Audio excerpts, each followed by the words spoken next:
movement.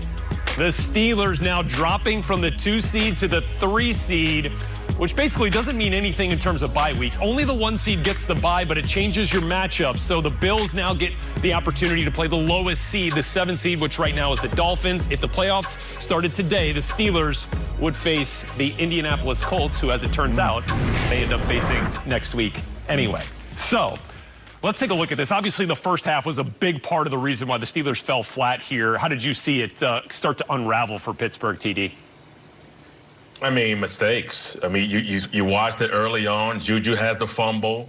You let a team like the Bengals stick around. And the Cincinnati Bengals had more energy. They were playing like the team that had won 11 games instead of the Pittsburgh Steelers.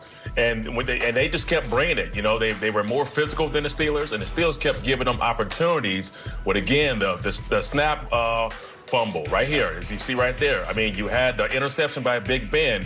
You know, when you play teams like this, no matter what a record is, you have to play well. And the Steelers, it's concerning because they're not playing extremely well. Over their last 4 games now, they're averaging 17 points per game. That ain't going to get it done. They ain't going to get it done. And their team, as far as their offense, yeah, they ran the ball 84 yards a day. You know, Benny Snell had a decent day running the football, but it wasn't enough to control the game. And so this team just seems like they're disjointed. They're not playing with any confidence right now. Deontay Johnson, you know, he had the nice touchdown pass, but he's got the drops, and he's not feeling real confident about his hands. So, you know, this team, I really feel like they are going the opposite direction from where they need to be at this time of the season. They got 2 more games to try to get things right. But the Steelers don't feel like they are an 11-3 team to me. They look like they're more of a 7-9 squad the way they're playing right now.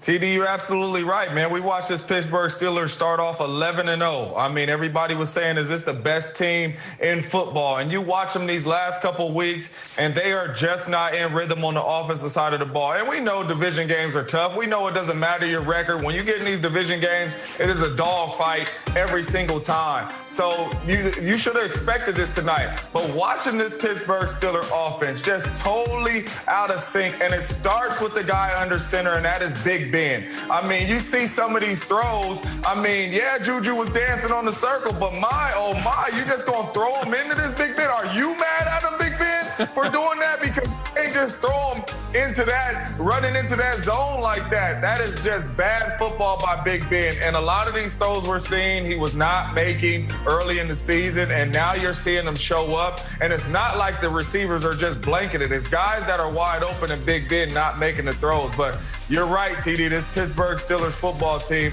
is going backwards, and it's not looking good for them right now, especially with these playoff teams in the AFC. Bengals snap a 10-game losing streak to the Steelers, their first win over Pittsburgh since 2015. But you brought up the Juju Smith-Schuster pregame antics, the TikTok situation. It's not the first time we've seen it from him, but JJ, should he have been prepared for what was going to happen tonight? Well, you better be prepared. I mean, as TD knows, when you step on somebody's logo, when you're disrespecting somebody's logo, and you're doing a dance on somebody's logo, we take that personal. This is our home field. We take that personal. So you better be ready to come out on this football field and back it up, Juju, because you better believe that everybody is seeing this in that Cincinnati locker room, and they ready to come after you, especially the guys on the defensive side of the rock. But you cannot do this. This is disrespect. You do not get on somebody else's logo and do what you're doing. That's disrespectful. And they showed it tonight. I mean, we seen the big hit, but we even seen some of the guys taunting Juju after, like, all right, you done started it. Now you're going to have to figure out a way to back it up because we coming after you every play, brother. You can't pay for that kind of motivation if you're Zach Taylor. I mean, this is what head coaches love. I mean, they can't give a rah-rah speech good enough to motivate their squad. So when Juju does that to the home field, man, the amount of energy and juice you've just given a team, you've given them focus, you've given them purpose to go out there and play well. And to me, it's like, why? Why is that even necessary? Like, he might be having fun and think it's cute and think it's harmless. But no, the players don't see it that way. Fans don't see it that way. And to be able to get a team's focus in the manner in which he got it today, to me, you're doing your club a disservice when you do things like that. You know, you just riling up the troops and getting them all fired up to play a game. And they came out there and they showed you that they really didn't like what you were doing. Whole different ball game doing that in the road stadium as it is doing that in your home stadium. So now for the Pittsburgh Steelers here, TD, they've lost 3 in a row. They're starting the season 11-0. They've dropped from the 2 spot to the 3 spot in the AFC. What does this tell you about their playoff potential this season? Well, let me just put it in the context, because when I was with Denver, we won 13 games in a row. Then we lost 2 straight games in a row. And so we were able to bounce back and sort of get that good taste back in our mouth. I'm not saying, in this case, I don't know if the Steelers can do that. I'm saying that this team, they've shown me over a 4-week span that they just don't, that whatever magic they had early in the season, it's not there. They're not on the same page. They don't look like a confident bunch out there. They can't push people off the ball. They struggle for weeks to get the 4th and 1, 4th and goal situations. So to me, if they make it in, they look like a one-and-done squad to me. And they'll have to prove me wrong, but that's what I see them as, a team that can make it into the postseason, but they're going to have 1 game and they're heading on vacation. You know, I'm watching these guys play, and they kind of remind me of ourselves when we went 15-1. Playing good football, we drop a game against the Kansas City Chiefs, and after that, we found a way to win, but we were not playing good football. And we're sitting there, and yeah, we got a good record, and we like, all right, playoffs coming around, we're going to get this thing turned around. But it was false confidence. We were not playing good football, and we were trying to talk ourselves into who we were those first 14 games, and that's not who we were anymore.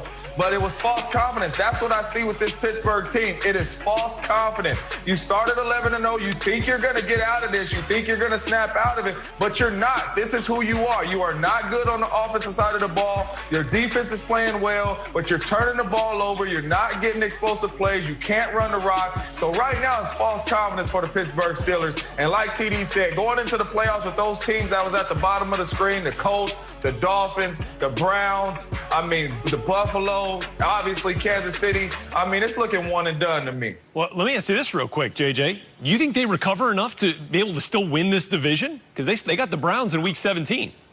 I think it's going to be tough. It's going to come down to the last game, because I don't see as any way possible that they're going to find a way to beat the Indianapolis Colts. I just don't see that happening. So after this week, them and the Browns could be looking at the same record, and it coming down to the last week of the season. So Pittsburgh has to find a way to create some offense, and they need to find it fast, but I do not see that happening, Rhett.